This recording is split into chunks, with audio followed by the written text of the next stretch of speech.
Сайн байцгаана уу Ховд аймгийн ард иргэдээ. За манай Infinity эмнэлгийн хувьд гэх юм бол арьс гоо засал, пластик мэс засал, эрчүүд, мөн эмэгтэйчүүд мөн дээрэс нь шүдний гоо заслын чиглэлээр тасралтгүй 17 жилийн турш үйл ажиллагаагаа явуулж байгаа. Монголдо томоохонд тооцогддог ийм эмнэлэг байгаа.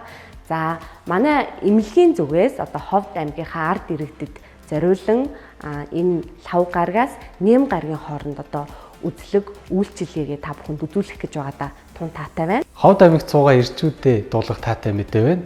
Infinity эмнэлгийн хамт олон ирчүүдийн үзлэг, оншилгоо болоод бэлэг эрхтний хэмжээ нэмэгдүүлэх филер, мөн үйл ажиллагаа сайжруулах хэмжлэгээ хийхээр Ховд аймгийг зорих гэж байна. Гэр үйлчилгээнд маань арьс үргэж чангалах, залуужуулах аппарат, арьсыг үргэж чангалаж залуужуулах, өргөстэй болон коллагентай утас, үрчлэгийг тэнэглэх зорилттой ботокс тарилга болон уруулыг бамбайлгаж зөөлөн болгох дүүргэгч филлер тарилга, мөн дээр нь арьсыг чийгшүүлж, плансыг нь тэнцвэржүүлэх үйлчилгээтэй нүхэн сэргээх тарилгууд, мөн дээр нь эмэгтэйчүүдийн нандин хэсгийг чангаруулж, чийгш нэмэгдүүлэх, улмаа бэлгийн дургслыг сайжруулах, мөн дээрээс нь дур ханалтыг идэвхжүүлэх үйлчилгээтэй ийм аппарат зэргээр та бүхэндээ үйлчлэх гэж байгаадаа тун таатай байна. Та бүхэн биднийг зорин ирж үйлчилгээ зөвлөгөө аван өөртөө шаардлагатай эмчилгээнд хамрагдаарай гэж урьж байна. Бид бэлэн, та бэлэн үү?